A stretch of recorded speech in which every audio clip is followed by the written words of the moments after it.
நான் போடுற வீடியோ உங்களுக்கு உடனடியாக மெசேஜ் வரும் என்றால் சப்ஸ்கிரைபர் பண்ணுங்க, பெல் பட்டனை கிளிக் பண்ணுங்க. வாங்க வீடியோக்குள்ள போகலாம். வணக்கம் மக்களே. தாத்தாவின் நேர்மை. எங்கள் வீட்டிற்கு இன்று காலை 8 மணிக்கு வயதான தாத்தா ஒருவர் வந்தார். அம்மா, பசிக்கிறது, சாப்பாடு இருந்தால் கொஞ்சம் போடுங்க என்றார். 10 நிமிடம் இருங்க தாத்தா, உட்காருங்க, சாப்பாடு கொண்டு வரேன் என்று சமையலறைக்கு சென்று காலை மெனு இட்லி, சட்னி அவசர அவசரமாக தயார் செய்து உணவு பரிமாற எடுத்துக்கொண்டு வெளியே வந்தேன். 10 நிமிடத்தில் எங்கள் வீட்டைச் சுற்றியுள்ள குப்பை, புல் மற்றும் தேவையற்ற செடிகளை கைகளாலேயே பிடுங்கி சுத்தம் செய்து கொண்டு இருந்தார். மனம் கலங்கியது. என் தாத்தாவை விட பெரியவராக இருப்பார். நடக்கவும் முடியவில்லை. கை கால் நடுக்கம் வேறு.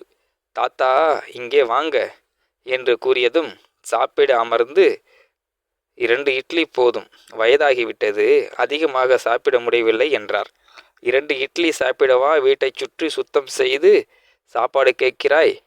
மிகவும் வருத்தமாக உள்ளது. உங்களுக்கு உணவு அளித்த பாதுகாத்த தாய் தந்தையை வீதியில் விட்டு விடாதீர்கள். தாத்தா சாப்பிட்டு விட்டு கிளம்பும்போது அவரது கையில் 100 ரூபாய் கொடுத்ததும் மகிழ்ச்சியில், இன்னொரு நாள் வாரேன், வேலை ஏதாச்சும் இருந்தால் சொல்லுங்க, செஞ்சுட்டு போறேன் என்றார். உழைக்காமல் எனக்கு சாப்பிட பிடிக்கவில்லை என்றார்.